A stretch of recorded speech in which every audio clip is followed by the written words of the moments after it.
or card readers. Among the Catholic Church, you may have nephews, cousins, aunts, Aunt Teresa may come on and say, hey, let me give you your future and open the tarot cards. If you're a Christian, you just say, Aunt Teresa, get out of my house. I rebuke thee in the name of Jesus.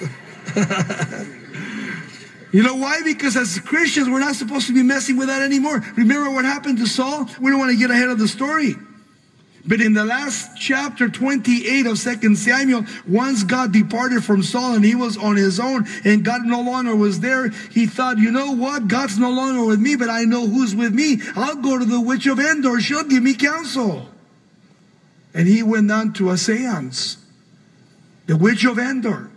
And he said, hey, can you bring up Samuel? Samuel had died. He says, can you bring him up so that he can talk to me? And she started doing her thing, but this time it wasn't her thing. The Lord allowed for the first time and only time in the Bible for someone to come back from hell, from the dead, and speak judgment. And that was Samuel. He came back and he told Saul, Saul, tomorrow you're going to be dead.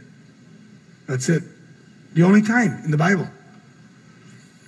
And when she found that it was King Saul, she flipped out. Why? Because he had said, if anybody goes to a witch, they have to be what? Put to death. He broke his own rule. God no longer was with Saul. How sad it is when God no longer is among his people. And God has given opportunity after opportunity after opportunity. And look at verse 7, what he says. And when the men of Ashdod saw how it was, notice the awareness here of God's presence over the ark. The ark, he says, the ark of the God